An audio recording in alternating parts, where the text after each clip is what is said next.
Hey, how's it going, everyone? It's Sly Cooper here, and for the rest of my Slime 1 walkthrough, I'm going to be doing voiceover commentaries. I don't have the headset to be able to do live comms whenever I'm doing my walkthroughs, and I figured this would be the next best thing.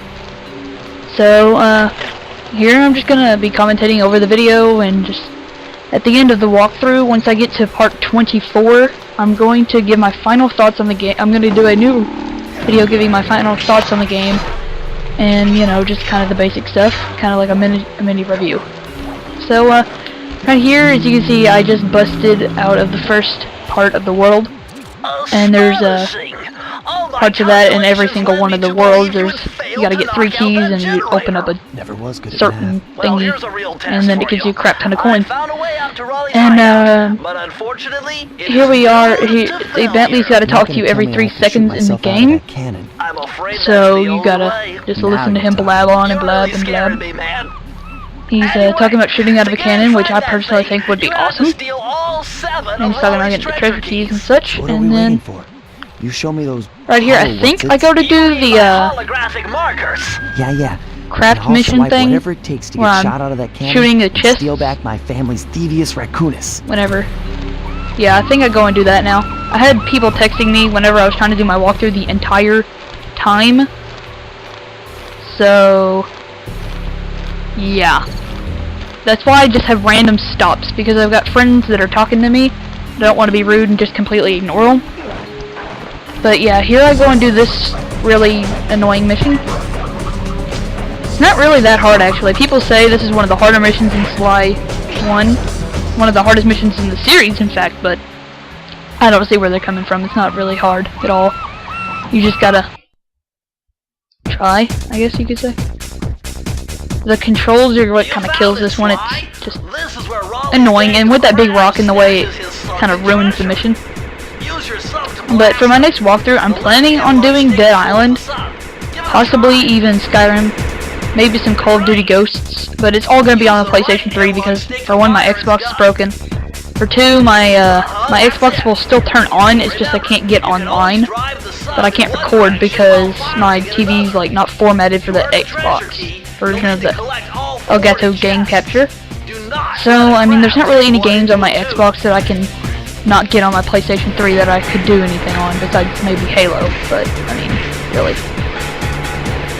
I think you guys will be satisfied with the next walkthrough I'm planning. I'm planning on doing a series of multiplayer for Call of Duty and some GTA 5 stuff, but, not talking about my YouTube channel.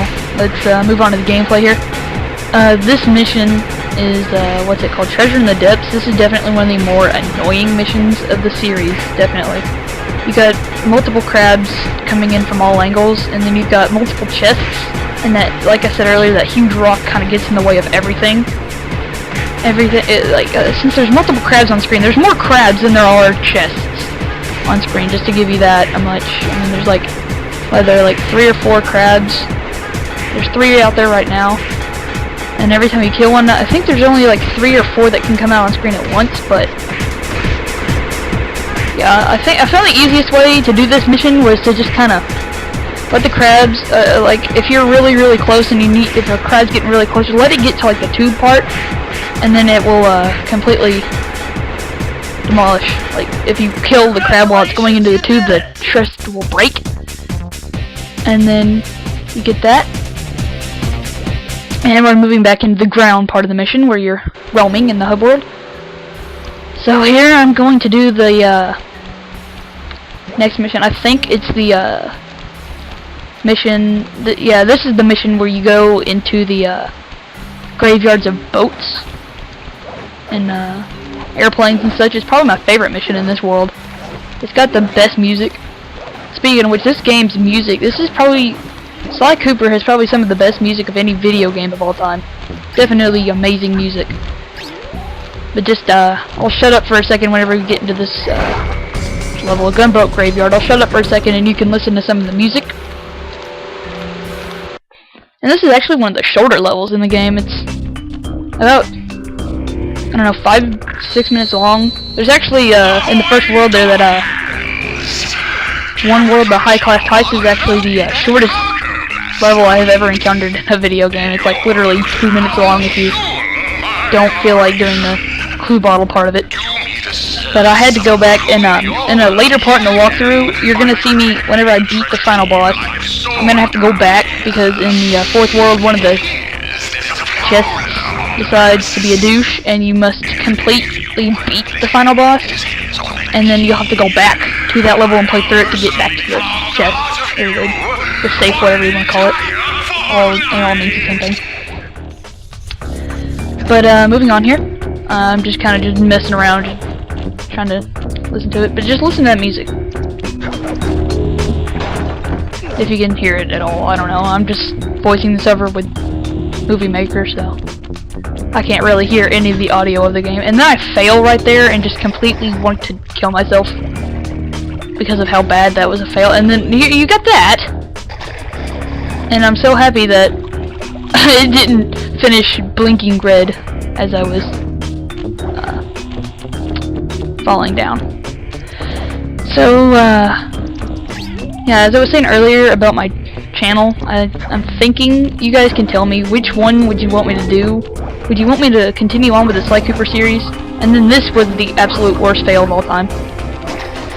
But would you rather continue on with the Sly series and go on to Sly 2?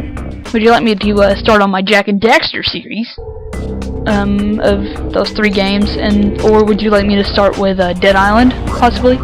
And tomorrow I'm going to GameStop for a little while to trade in some games and probably get some in-store credit so I can buy games for my PlayStation that I could do, such as Ghosts, Skyrim.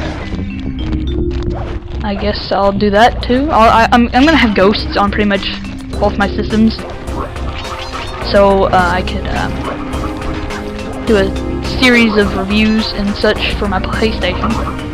And now that the Minecraft, I suppose, is on the PlayStation Store now, so if you'd like to see some stuff from that, you can just tell me.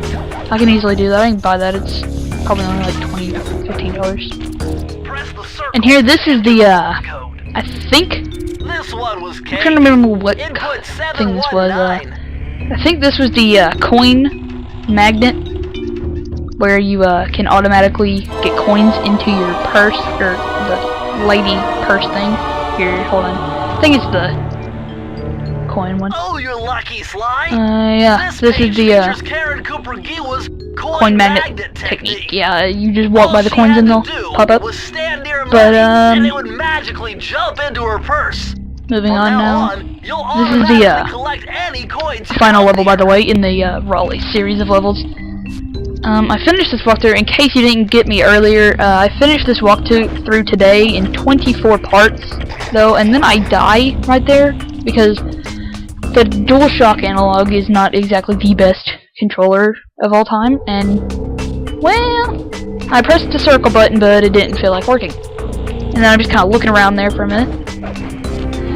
So if I just make any random stops throughout this walkthrough, just note that I have a bunch of friends that are deciding to text me whenever I'm in a walkthrough. No offense to them, I don't really care. It's just kind of hard on me. I have to multitask at the same time. But in the next commentary, I guess I'll be commentating over the final boss fight. Or not the final boss fight, wow. The first boss fight, the Raleigh boss fight. Yeah. And then I get squished there by possibly the most annoying enemy in video game history.